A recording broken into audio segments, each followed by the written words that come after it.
کہ ہم یہاں اللہ کی بارگاہ میں توبہ کرنے آئے ہیں۔ توبہ کا مطلب یہ نہیں ہوتا کہ اب ہم سے گناہ نہیں ہوگا، ہو جائے گا، پھر بھی ہو جائے گا، لیکن جب ہو فوراً اللہ سے معافی مانگی جائے۔ کسی بندے پر زیادتی ہو جائے تو اس سے معافی مانگی جائے، اللہ اور بندے آپس میں تعلق ٹوٹ کمزور ہو تو اس پر معافی مانگی جائے۔ تو انشاءاللہ اللہ اپنے فضل و کرم سے ایک دن ضرور ایسا لائے گا کہ اللہ ہمیں پاکیزہ زندگی عطا فرمائے گا، گناہوں سے پاک فرمائے گا۔ تو اللہ کے رسول صلی اللہ تعالی علیہ وسلم نے نمازوں کے بعد پہلے آپ اپنے خیمے میں آ کر آرام کیا، پھر اس کے بعد آپ نے غسل فرمایا۔ گرمی بہت زیادہ تھی اور اپریل کا مہینہ تھا، شدت کی دھوپ تھی، تو آپ نے غسل فرمایا۔ اس کے بعد اپنی اونٹنی کے تیار کرنے کا حکم دیا، پھر آپ نے خطبہ دیا۔ مختصر ہے، آپ کی تقریر لمبی نہیں ہوتی تھی، مختصر ہوتی تھی۔ آپ نے فرمایا کہ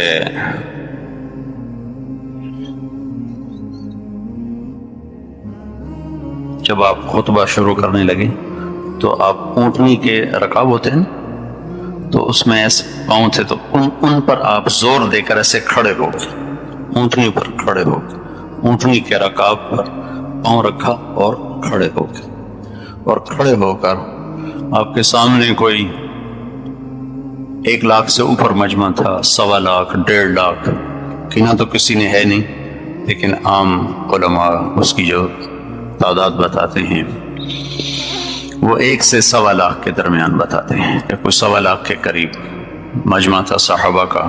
تو آپ اونٹنی پر ایسے رکاب کے اوپر زور دے کر کھڑے ہوئے اور آپ نے یہ خطبہ دیا۔ پہلے میں اس سارے کا ترجمہ کر دیتا ہوں، پھر جو اس میں تفصیل کی چیزیں ہوں گی ان کی تفصیل بتا دوں گا۔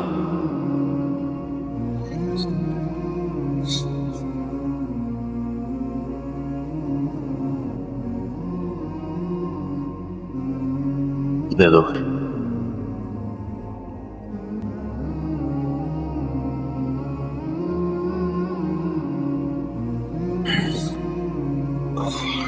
آپ نے اللہ تعالیٰ کی حمد و ثنا کے بعد ارشاد فرمایا، اے لوگو، تمہارے جان، مال، عزتیں ایک دوسرے کے لیے قابل احترام ہیں قیامت کے دن تک، جیسے آج کا دن قابل احترام ہے، جیسے آج کا شہر قابل احترام ہے، جیسے آج کا دن قابل احترام ہے، اور آج کا مہینہ۔ ان قریب تم اپنے اللہ سے ملنے والے ہو، اللہ تم سے تمہارے اعمال کے بارے میں پوچھے گا۔ میں نے تمہیں اللہ کا پیغام پہنچا دیا ہے، جس کے پاس امانت ہو وہ ضرور واپس کرے۔ امانت کو صاحب حق تک پہنچانا تمہارے ذمہ ہے۔ جاہلیت کے زمانے میں جتنی تمہاری لڑائیاں تھیں، آج وہ میرے قدموں تلے دفن ہو گئیں، اور میں ایک دوسرے کے قتل کو معاف کرتا ہوں۔ اور سب سے پہلے میں اپنے خاندان کا قتل، ربیعہ بن حارث بن عبد المطلب، جن کو حذیل نے قتل کیا تھا، میں اس کے خون کو معاف کرتا ہوں۔ اور سنو، آج سود میرے قدموں تلے دفن ہو گیا، تمہارے لیے اصل مال ہے، نہ ظلم کرو نہ ظلم کیا جائے۔ اللہ نے فیصلہ کیا ہے کہ آج کے بعد سود حرام ہے، سود نہیں چلے گا۔ جتنا سود میرے چچا عباس بن عبد المطلب کا تھا وہ آج میں ختم کرتا ہوں۔ اور سنو، شیطان اس بات سے تو مایوس ہو گیا ہے کہ وہ تمہیں پتھروں کے آگے جھکا سکے۔ تم میرے بعد پتھروں کے آگے تو نہیں جھکو گے، لیکن وہ تمہیں چھوٹی چھوٹی باتوں میں الجھا کر تمہیں آپس میں لڑا دے گا اور تمہیں دست و گریباں کر دے گا۔ تو اپنے دین کی بھی حفاظت کرنا، عزت آبرو کو بھی بچانا۔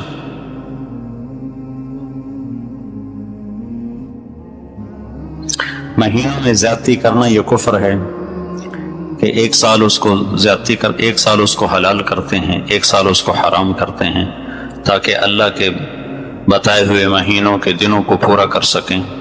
تو حرام کو حلال کر دیتے ہیں اور حلال کو حرام کر دیتے ہیں۔ سنو زمانہ اپنی اصل حیات کی طرف لوٹ چکا ہے، جیسے اللہ نے دن اور رات بنائے تھے۔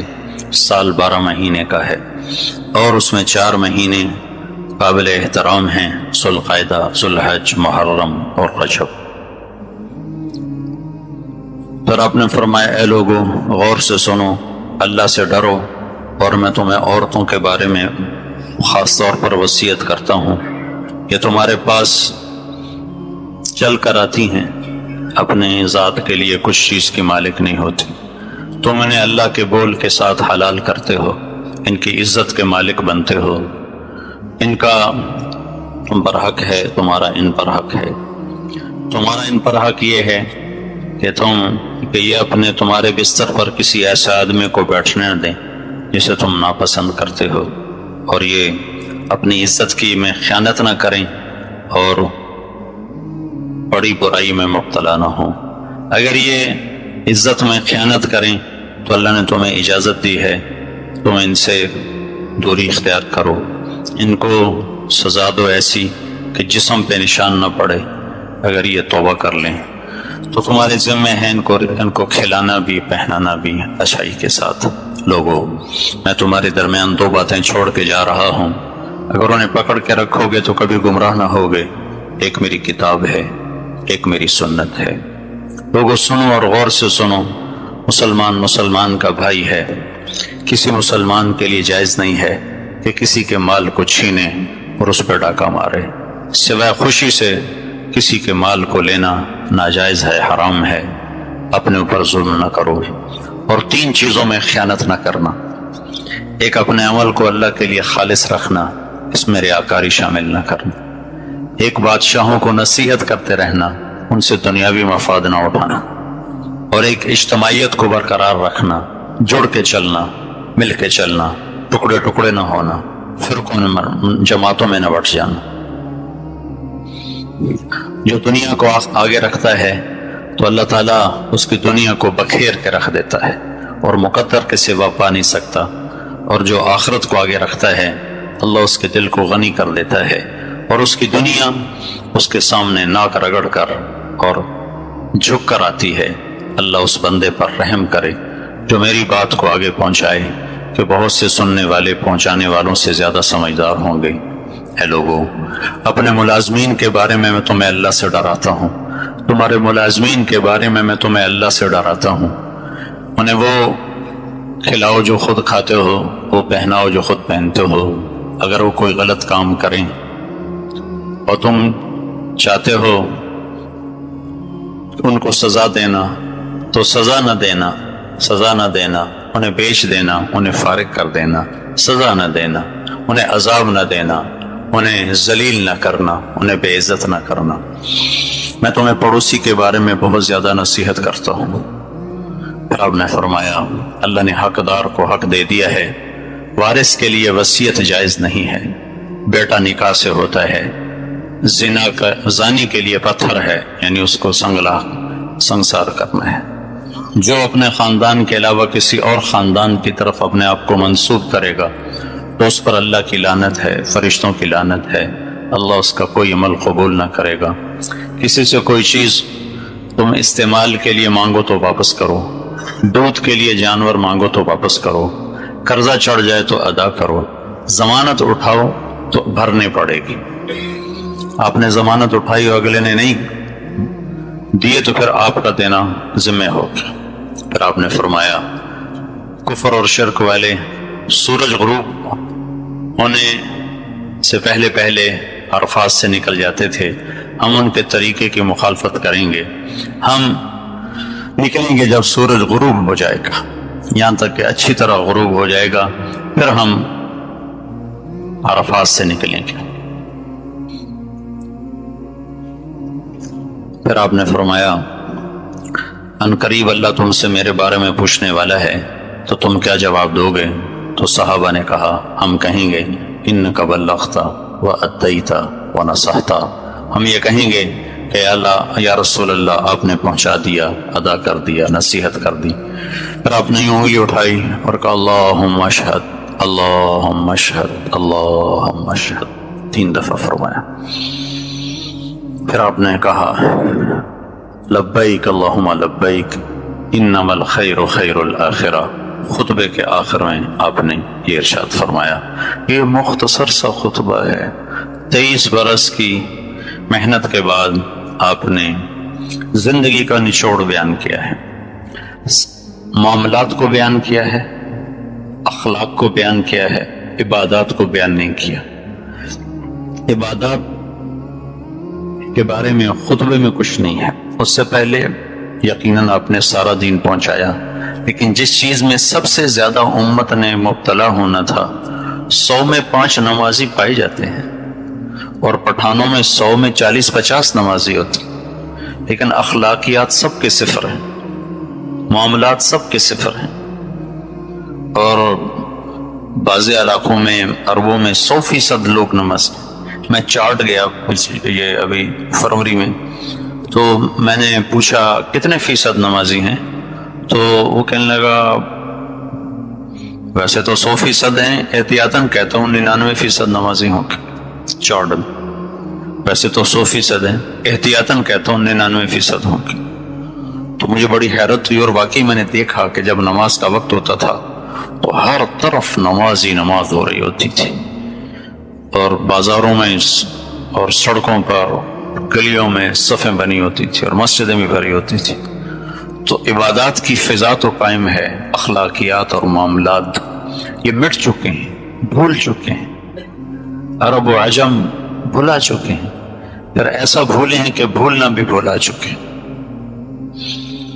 تو سب سے زیادہ جس چیز میں ہم نے ہلاک ہونا تھا اس کو سب سے پہلے بیان کیا. تمہاری عزت ایک دوسرے پر واجب اور فرض، تمہارے مال ایک دوسرے کے لیے حرام ہیں، تمہارے خون ایک دوسرے پر حرام ہیں، ایک دوسرے کا خون نہ بہانا، ایک دوسرے کے مال نہ لوٹنا، ایک دوسرے کی پگڑی نہ اچھالنا. پھر ان 3 چیزوں میں مال کا لوٹنا بھی موجود ہے اور جانوں کا لوٹنا بھی موجود ہے، لیکن جو سب سے زیادہ جس چیز کو لوٹا جا رہا ہے وہ عزتوں کو لوٹا جا رہا ہے، اور پگڑیوں کا اچھلنا، اور لوگوں کو بات بات پر بے عزت کرنا اور ذلیل کرنا، اور نیکیوں میں سے بھی عیب نکالنا. ایک آدمی میں 100 خوبیاں، ایک عورت میں 100 خوبیاں ہیں اور ایک کمی ہے. تو فضا ایسی بن چکی ہے کہ 100 خوبیاں نہیں دیکھتے، اس ایک کمی کو اچھالتے ہیں. ایک کمی، وہ بھی کوئی انسان ہے، وہ بھی کوئی عورت ہے، وہ بھی کوئی مرد ہے، وہ بھی کوئی بندہ ہے، اور اس کی ایک کمی کو پکڑ کر اس کی 100 کمیوں کو ختم کر دیتے ہیں. تو اللہ کے نبی نے اس جملے کو، یہی خطبہ آپ نے 3 دن دہرایا، اور سب سے پہلا جو شروع کیا 3 دن یہاں سے شروع کیا، لوگوں ایک دوسرے کی عزتوں کے محافظ بننا، ایک دوسرے کے مال کے محافظ بننا، ایک دوسرے کی جان کے محافظ بننا. مال اور جان کے ڈاکے ڈالنے والے تھوڑے لوگ ہیں، لیکن عزتوں کو اچھالنے والا سارا ہی مجمع ہے. لاکھ کروڑ میں بھی کوئی ایک ایسا نظر نہیں آتا جو کسی کی بے اکرامی کے بول پر چپ ہو جائے، سننے سے انکار کر دے. مزہ لیتی ہیں عورتیں بھی مرد بھی، لوگوں کے عیب آپس میں بول کر مزہ لیتے ہیں، مزہ لیتے ہیں.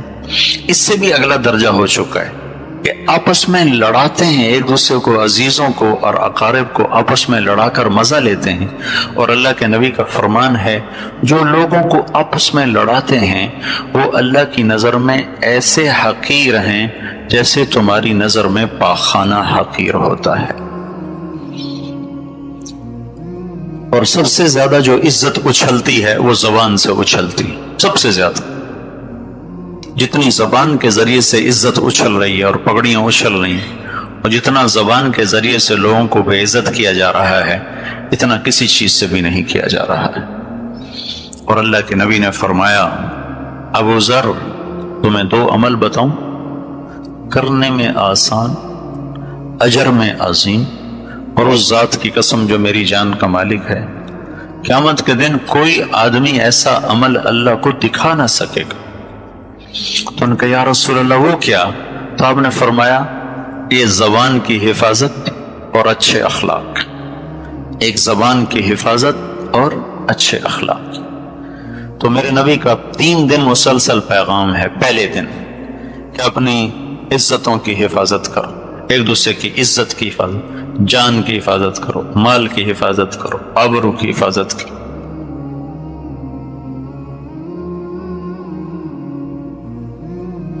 عبداللہ بن مہدی بن رستم 3 صدی کے بڑے عالم گزرے ہیں. میں آپ کو ان کا 3 صدی میں پہاڑوں جیسے راسخ علم والے علماء آئے. تاریخ نے ان کو واضح نہیں کیا، لیکن ایک چھوٹے سے عالم کو واضح کیا ہے ان کے ایک قصے کی وجہ سے. یہ بغداد میں ان کی بڑی ہیبت تھی، ان کا تقوی علم بہت بڑا تھا.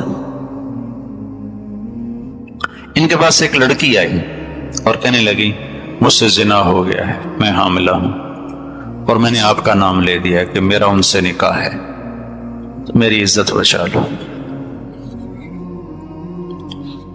تو وہ کہتے میں بڑھاپے میں اپنی عزت کیوں خوار کروں، جا دفع ہو، جا دفع ہو. تو انہیں منہ کالا کیا، میرے پاس کیا کرنے، اب میں بڑھاپے میں اپنی عزت تیری وجہ سے خوار کروں. تو ان سے کہنے لگے بیٹی گھر بیٹھ جا، تیرے اوپر کوئی حرف نہیں آئے گا، جو آئے گا میرے اوپر آئے گا. اور اعلان کر دیا ہمارا نکاح ہے. اور سارے شہر کے تانے سنے، بیٹی سے شادی کر لی، بیٹی جیسی سے نکاح کر لی. بڑھاپے میں عشق یاد آیا اور ان کی عزت کو داغ لگ گیا، لیکن اس بچی کی عزت انہوں نے بچا لی. وہ بچہ پیدا ہوا، خوشی منائی، مٹھائیاں تقسیم کی اور بیٹھ کے مبارک قبول کی. اس بچے کا وظیفہ مقرر کیا. پھر اس کے بعد اعلان کیا بھائی ہم نے طلاق دی. آنا جانا تو تھا نہیں، تو خطرہ ہوا کہیں راز نہ کھل جائے، تو اعلان کر دیا بھائی ہم نے طلاق دے دی ہے. اور اس بچی کا وظیفہ مقرر کر دیا. 2 سال وہ بچہ زندہ رہا، پھر اس کا انتقال ہو گیا. 2 دینار اس کا ماہانہ وظیفہ تھا. 2 سال کے بعد وہ بچی آئی اور وہ 24 دینار واپس کیے کہ آپ نے میری عزت بچا لی، میرے لیے یہی کافی ہے، یہ آپ کی امانت میں آپ کو واپس کرنے آئی ہوں، تو بیٹی اپنے پاس رکھو، تیرے لیے بھی حلال ہے. تو وہ شخص تھوڑی دیر کے لیے بے عزت ہوا اور 1000 سال بعد وہ زندہ ہے اور عرفات کے میدان میں اس کا اچھے نام سے ذکر کیا جا رہا ہے. اور البدایہ والنہایہ جیسی عظیم کتاب میں وہ انہوں نے جگہ بنائی اس واقعہ کی وجہ سے، اپنے علم زہد تقوی کی وجہ سے نہیں. کسی کی عزت کو بچائیں، اپنی عزت کو داؤ پہ لگا کر کسی کی بچی کی عزت کو بچانے پر وہ آج بھی تاریخ میں زندہ اور آج بھی زندہ ہیں. ان کا تذکرہ آپ سن رہے ہو، نہ میں ان کے علم کی وجہ سے یہ بات بتائی ہے، نہ ان کے زہد و تقوی کی وجہ سے. تو بھائیوں، ایک دوسرے کی عزتوں کے محافظ بنو اور خاص طور پر اپنی زبان پہ قابو کرو. پھر آپ نے ارشاد فرمایا کہ میں نے قتل و غارت سارے مٹا دیے ہیں. ایک دوسرے کے خون کے پیسے نہ بننا، ایک دوسرے کے ساتھ دشمنیاں مول نہ لینا. پہلے اپنے خون کو معاف کیا، اپنے خاندان کے خون کو معاف کیا. اور معاف کرنے کا اس حد تک آپ نے مظاہرہ فرمایا ہے کہ چچا کا قاتل وحشی آیا، توبہ کیا، آپ نے معاف فرمایا. بیٹی پر حملہ کرنے والا حبار بن اسود آیا، توبہ کی، آپ نے معاف کیا.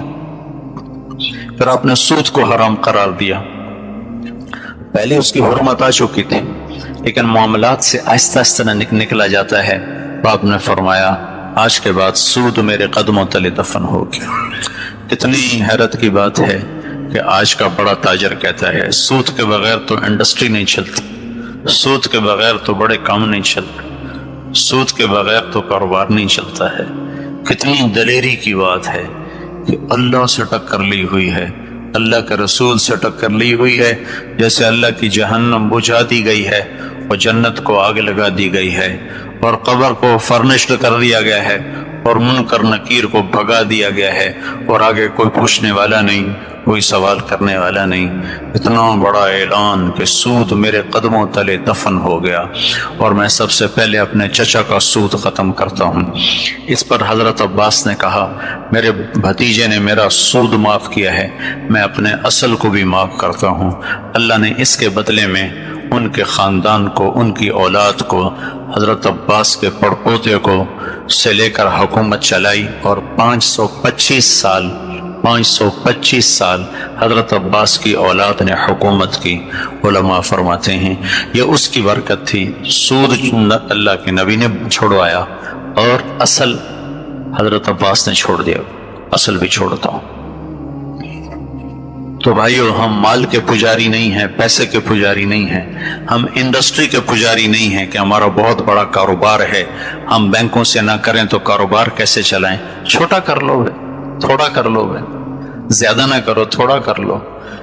کیسے ٹکر لے سکتے ہیں ہم اللہ اس کے رسول کے اس فرمان سے کہ موضوع سود آج کے بعد میں نے اتار کے پھینک دیا، ختم کر دیا، میرے قدموں تلے ڈال دیا گیا، اور اللہ نے فیصلہ کر دیا ہے کہ آج کے بعد کوئی سود نہیں ہوگا، آج کے بعد کوئی سود نہیں ہوگا۔ تو بھائیو، اللہ کے قرآن میں 2 آدمیوں کا عذاب سب سے خوفناک بتایا گیا ہے۔ 2 آدمی ایسے ہیں جن کو جہنم میں سب سے خوفناک عذاب ہونے والا ہے، ایک ناحق قتل کرنے والا اور ایک سود کھانے والا۔ یہ 2 آدمی سب سے خوفناک عذاب کا شکار ہونے والے ہیں۔ تو اللہ کے نبی کا عرفات کے میدان میں یہ اعلان ہے، سود ظلم و ستم کی بنیاد ہے، سود حرص و حوث کی بنیاد ہے۔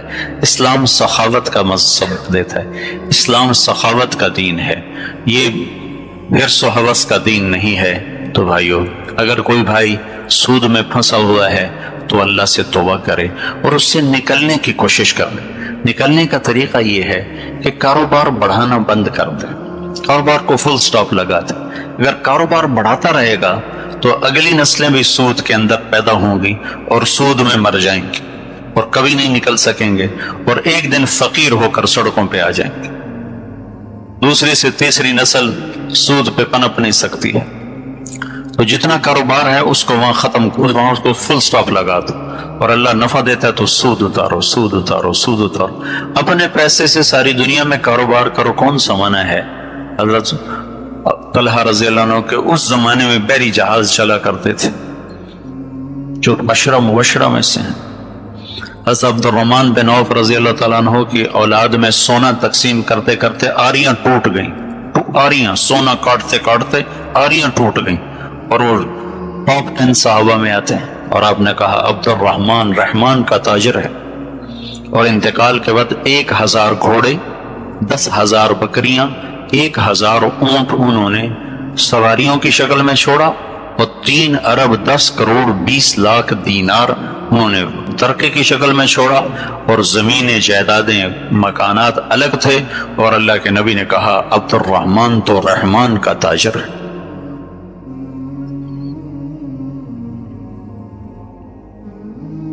پھر آپ نے عورتوں کے بارے میں ارشاد فرمایا کہ عورتوں کے بارے میں اللہ سے ڈرو، یہ کمزور ہیں اور یہ ماں کی شکل میں ہوں۔ تو اللہ کے نبی، میں نے آپ کو وہاں بتائی تھی، عزیزیہ میں روایت بتائی تھی کہ اللہ کے نبی نے فرمایا کاش میری ماں زندہ ہوتی تو میں اس کی ایسی خدمت کرتا کہ میں عشاء کے مصلی پر ہوتا اور میں سورۃ فاتحہ شروع کر چکا ہوتا، اور ادھر سے میری ماں مجھے پکارتی بیٹا محمد، تو میں ماں کی خاطر نماز توڑ دیتا اور میں کہتا لبیک اماں جان، میں حاضر ہوں۔ عورت ماں کی شکل میں ہو تو اللہ نے اس کا یہ مقام رکھا ہے، یہ بیوی کی شکل میں ہو تو اللہ تعالیٰ فرماتے ہیں بہترین مسلمان وہ ہے، اللہ کے نبی فرماتے ہیں بہترین مسلمان وہ ہے جو بیوی سے اچھا سلوک کرتا ہو۔ اور آپ نے فرمایا قیامت کے دن سب سے زیادہ میرے قریب کون ہوگا؟ سب سے زیادہ میرے قریب وہ ہوگا جس کے اخلاق اچھے ہوں گے اور جس کا بیویوں کے ساتھ اچھا سلوک ہوگا۔ جو بیوی سے اچھا سلوک کرتا ہو اور جس کے اخلاق اچھے ہوں، یہ قیامت کے دن سب سے زیادہ میرے قریب ہوگا۔ یہ بہن کے روپ میں ہو تو اللہ کے نبی کا فرمان ہے، اللہ نے جس کو 2 بہنیں دی اور اس نے ان کا حق ادا کیا اور ان کی شادی کی اور ان کا حق نہ رکھا، ہمارے 4 صوبوں میں سرحد، پنجاب، بلوچستان، سندھ میں بیٹیوں کو، بہنوں کو حصہ دینے کا کوئی دستور نہیں ہے، نہ کوئی دیندار دیتا ہے، نہ کوئی بے دین دیتا ہے، نہ کوئی نمازی دیتا ہے، نہ کوئی حاجی دیتا ہے، سارا حصہ بیٹے لے لیتے ہیں۔ اور بہنوں کو صرف کیا دیا جاتا ہے؟ جو شادی کے سامان دے دیا بس وہ دے دیا، باقی سارا بیٹوں کے لیے ہے۔ یہ ظلم عظیم ہے، یہ بہت بڑی چوری ہے، بہت بڑا ڈاکہ ہے، یہ اللہ کا حق کھانے والے لوگ ہیں۔ اللہ تعالیٰ نے وراثت کا پورے 2 رکوع وراثت کے لیے اتارے اور قرآن کو عورتوں کے حقوق سے بھرا، اور اس کو ظلم عظیم قرار دیا گیا کہ کوئی آدمی اپنی بیٹی کو حصہ نہ دے یا اپنی بہنوں کو حصہ نہ دے۔ یہ ظلم و ستم ہے، یہ جرم عظیم ہے۔ سارا رزق حرام ہو جاتا ہے، ساری کمائی حرام ہو جاتی ہے، اور اس کے بالمقابل اگر وہ ان کا حق دیتا ہے تو اللہ کے نبی کا فرمان ہے، جس کو اللہ نے 2 بہنیں دی اس نے ان کا حق ادا کیا، ان کی شادی کی، اور شادی کے بعد بھی ان کا خیر خبر لیتا رہا تو اس پہ جنت واجب ہو جائے گی۔ یہ بیٹیوں کے روپ میں ہو، پانی دینا، پانی ہے، یہ بیٹیوں کے روپ میں ہو تو اللہ کے نبی کا فرمان ہے، جس کو اللہ نے 3 بیٹیاں دی،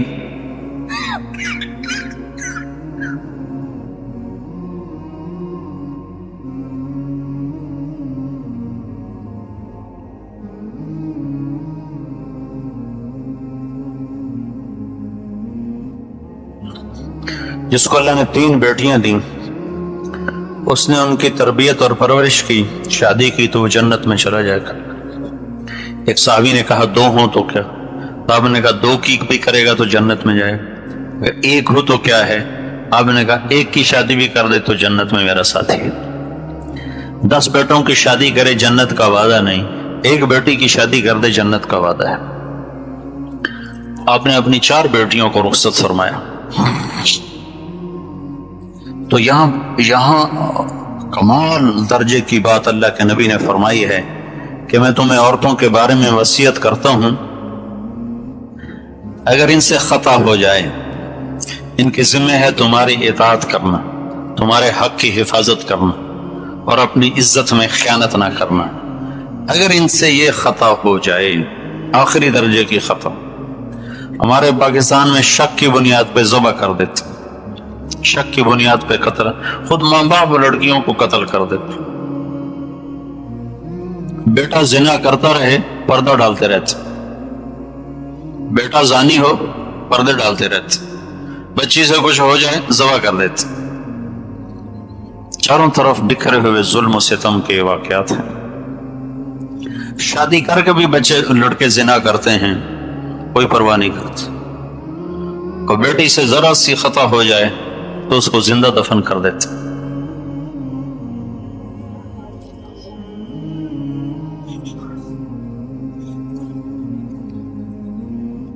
جرم تو دونوں کے لیے برابر ہے، اگر غیرت کا نام ہے تو غیرت تو دونوں کے لیے برابر۔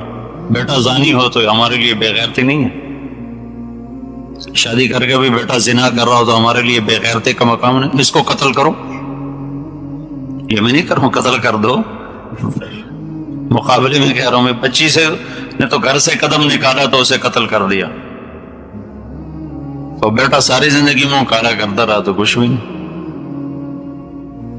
تو اللہ کے نبی کی سنو کیا کہہ رہے ہیں کہ اگر کسی کی عورت سے، بیوی سے یہ برائی ہو جائے، یہ گناہ ہو جائے، آخری درجے کا گناہ ہو جائے، تو اس کو کتنی اجازت ہے؟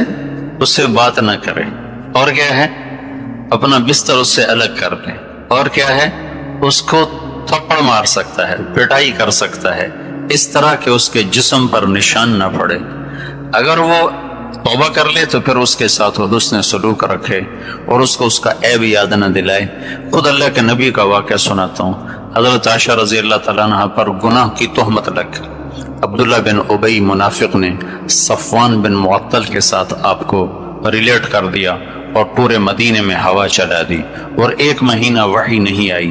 اللہ کے نبی حیران پریشان کہ پتہ نہیں حقیقت حال کیا ہے، اور سارے مدینے میں اضطراب، اور حضرت عائشہ رضی اللہ تعالیٰ عنہ کا رو رو کے برا حال کہ کوئی اوپر سے وحی آئے تو پتہ چلے کہ صحیح کیا ہے غلط کیا ہے، اور بات پھیل گئی۔ اس کے بیچ میں بات بتا دوں، اللہ کے نبی کا فرمان ہے، نیک عورت پہ تہمت لگانے والا 100 سال کی بندگی کر کے بھی آئے گا تو جہنم میں چلا جائے گا۔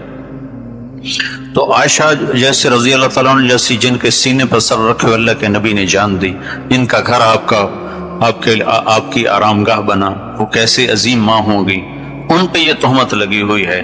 آخر 1 مہینے کے بعد اللہ کے نبی حضرت عائشہ کے پاس تشریف لائے اور کیا کہا؟ ان کنت قد قارفت فاستغفر اللہ، اے عائشہ اگر تجھ سے قصور واقعی ہو گیا ہے تو توبہ کر لے، اللہ معاف کر دے۔ اللہ اکبر، کیا ظرف ہے، کیا اخلاق ہیں اور کیا درس ہے۔ اور اگر تو پاک دامن ہے تو اللہ انشاءاللہ ضرور تیرے بارے میں گواہی دے گا۔ تو حضرت عائشہ رضی اللہ عنہ 3 دن سے تو کھایا کچھ نہیں تھا اور رو رہی تھی، تو ایک دم آنسو خشک کے اٹھ کے بیٹھ گئی اور کہنے لگی اگر میں کہنے لگی ابو بکر صدیق سے کہنے لگی ابا تو میری گواہی دے۔ تو وہ اللہ کے نبی کے روب میں چپ، بولے ہی نہیں، کہا اماں تو میری گواہی دے، وہ بھی اللہ کے نبی کے حیبت میں چپ، بولے ہی نہیں۔ تو حضرت عائشہ فرمانے لگی اگر سچ کہوں تو آپ لوگ مانو گے نہیں، اور جھوٹ کہوں تو اپنے آپ کو خود داغدار کروں۔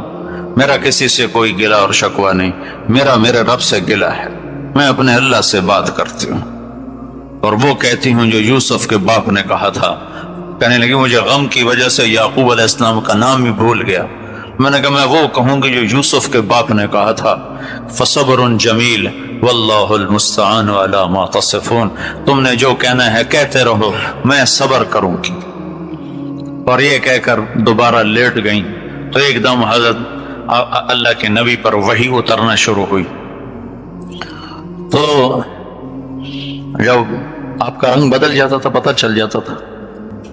تو ابو بکر رضی اللہ تعالیٰ نے جب دیکھا نا وحی اتر رہی تو ایسے کانپنے لگے، رنگ ان کا بالکل پیلا زرد ہو گیا اور ایسے کانپنے لگے ایسے۔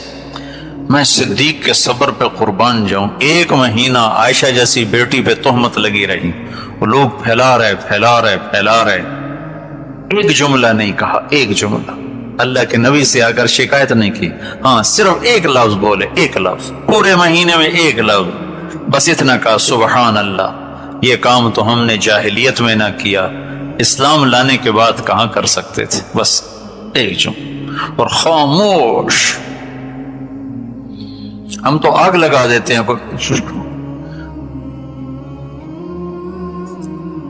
کوئی ایک الزام لگائے ہم 100 لگا دیتے۔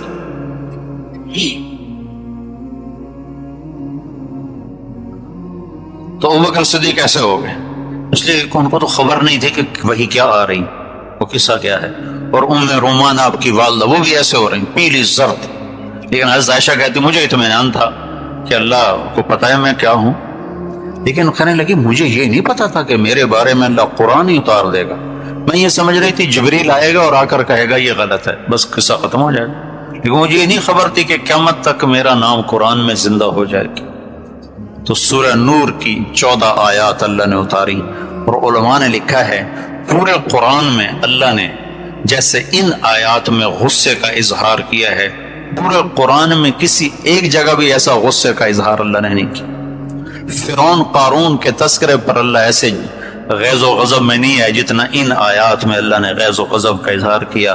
ان الذين جاءوا بالافك عصبة منكم لا تحسبوه شرا لكم بل هو خير لكم لكل امرئ منهم ما اكتسب من الاثم والذي تولى كبره منهم عذاب عليم سے لے کر آگے 14 آیات اللہ تعالیٰ نے اتاری۔ تو جب وہ وحی ختم ہوئی تو حضرت عائشہ رضی اللہ عنہ تو اطمینان سے تھی، تو اللہ کے نبی نے آنکھیں کھول کر ہنستے ہوئے کہا عائشہ تجھے مبارک ہو، اللہ خود تیری گواہی دینے کے لیے آ گیا۔ علماء کہتے ہیں یوسف علیہ السلام پر تہمت لگی تو بچے نے گواہی دی، بچے نے گواہی دی، اور اما عائشہ پہ تہمت لگی تو اللہ خود گواہی دینے آ گیا، اللہ گواہ بن گیا۔ تو ام رومان نے کہا بیٹی اٹھو، اللہ کے نبی کا شکر ادا کرو۔ تو اس وقت ان پر ایک جذب کی کیفیت تھی، وہ کہنے لگی میں ہرگز ان کا شکر ادا نہ کروں گی، میں اس کا شکر ادا کروں گی جو میرا گواہ بن کے آیا ہے۔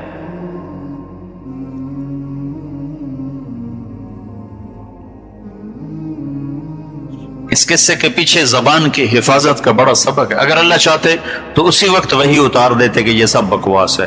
1 مہینہ مؤخر کیا صرف آپ کو بتانے کے لیے کہ زبان کی لگائی ہوئی آگ کہاں تک جاتی، اور زبان سے جو آگ بھڑکتی ہے اسے 7 سمندر اور 7 آسمان کی بارش میں نہیں بجھا سکتی، اور زبان سے جو گلشن مہکتے ہیں پوری دنیا کی خزائیں مل کر اس میں بہار کو نکال نہیں سکتے۔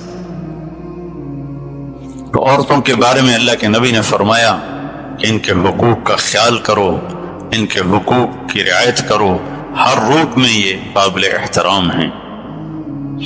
پھر ایک اور بات جو خاص طور پر آپ نے ارشاد فرمائی اپنے غلاموں کے بارے میں، اب غلام کی جگہ آج ملازمین ہیں، کہ اپنے ملازمین کے بارے میں اللہ سے ڈرو، ان کے ساتھ بدتمیزی نہ کرو، ان کے ساتھ فضول گوئی نہ کرو، انہیں ماں بہن کی گالی نہ دو۔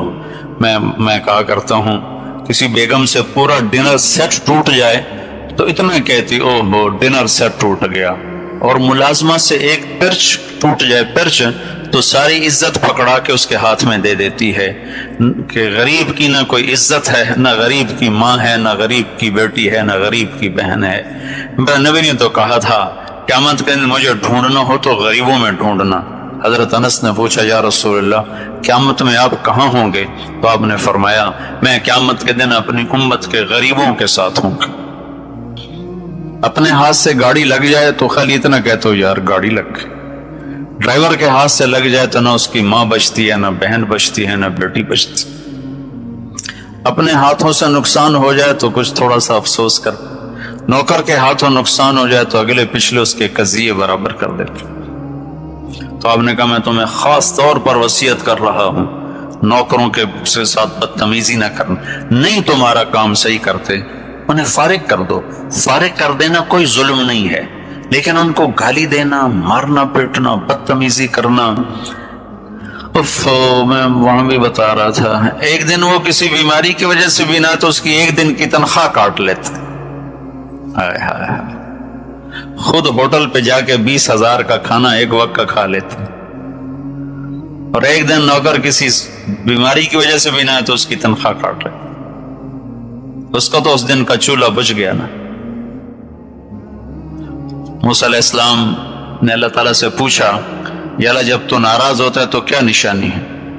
تو موسیٰ اللہ تعالیٰ نے فرمایا موسیٰ جب میں ناراض ہوتا ہوں تو پیسہ بخیلوں کو دیتا ہوں، بخیلوں کو پیسہ دیتا ہوں، بے وقوفوں کو حکومت دیتا ہوں، اور بارشوں کا نظام درہم برہم کر دیتا ہوں۔ تو موسیٰ علیہ السلام نے پوچھا یا اللہ جب تو راضی ہوتا ہے تو کیا کرتا ہے؟ تو ارشاد فرمایا جب میں راضی ہوتا ہوں تو پیسہ سخیوں کو دیتا ہوں، اور حکومت سمجھدار لوگوں کو دیتا ہوں، اور بارشوں کو بر وقت کر دیتا ہوں۔ تو غلاموں کے بارے میں آپ نے فرمایا، نوکروں کے بارے میں آپ نے فرمایا جو خود کھاتے ہو انہیں کھلاؤ، جو خود پہنتے ہو انہیں پہناؤ، اگر ان سے کوئی قصور ہو جائے جو تم معاف کرنا نہیں چاہتے ہو، ایسا قصور ہو جائے جو تم معاف کرنا نہیں چاہتے ہو تو انہیں فارغ کر دو۔ ماں بیٹی کو نہ اچھالو، ماں بیٹی کو نہ اچھالو، بے عزت نہ کرو۔ فارغ کر دینے میں کوئی ظلم نہیں ہے، لیکن ان کو بے عزت کرنا، ذلیل کرنا، خوار کرنا یہ ظلم عظیم ہے۔ اللہ کا عرش کانپ اٹھتا ہے جب کسی کو ماں بیٹی کی گالی دی جاتی۔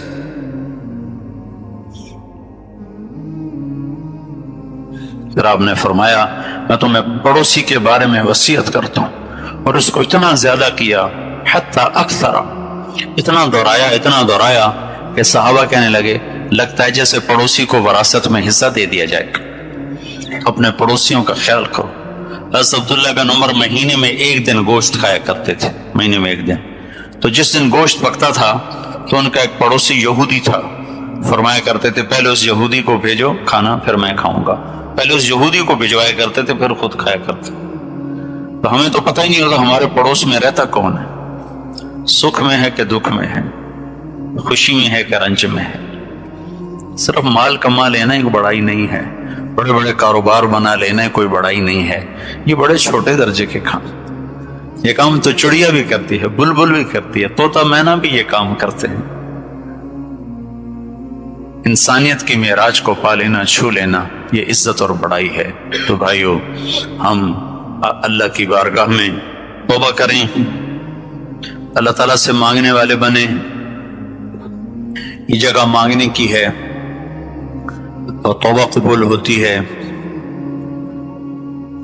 توبہ قبول ہوتی ہے جب اللہ سے صلح ہو چکی ہو، اور سب سے زیادہ آسان اللہ ہی سے صلح ہے۔ کدھر ہم توبہ کر لیں ادھر اللہ ہم سے صلح کر لے گا۔ تو توبہ کی سارا مجمع نیت کرتا ہے، تو سب کہو یا اللہ میری توبہ، پھر کہو یا اللہ میری توبہ، یہ عورتیں بھی کہیں کہو یا اللہ میری توبہ۔ اب انشاءاللہ ہماری اللہ سے صلح ہوگی، اتنی میں 1 منٹ میں صلح ہوتی، 1 سیکنڈ میں صلح ہوتی، چونکہ اللہ اثر سے پاک ہے۔ اگر میری سہیل کی کوئی انبن ہو جائے تو معافی تلافی کر کے بھی دل پہ اثر رہے گا، چونکہ دل اثر لیتا ہے، وہ اثر زائل ہوتے ہوتے ہوتے وقت لگتا ہے، اور اللہ اثر سے پاک ہے۔ ادھر آپ کہتے ہو میری توبہ، کہتے جاؤ معاف، جاؤ معاف۔ تو اب درود شریف پڑھو اللہ تعالیٰ کی بارگاہ میں، اللہ سے مانگنے کا وقت ہے، اللہ سے مانگو۔ اللہم لک الحمد کما انت اہلہ، وصل علی محمد کما انت اہلہ، وافعل بنا ما انت اہلہ، انک اہل التقوی و اہل المغفرہ۔ اللہم لک الحمد کلہ ولک الشکر کلہ، اللہم لک الحمد حمدا کثیرا طیبا مبارکا فیہ غیر مکفی ولا مودع ولا مستغنى عنہ، یا احد الصمد الذی لیس کمثلہ شیء وهو السمیع البصیر، یا احد الصمد الذی لم یتخذ صاحبة ولا ولدا ولم یکن له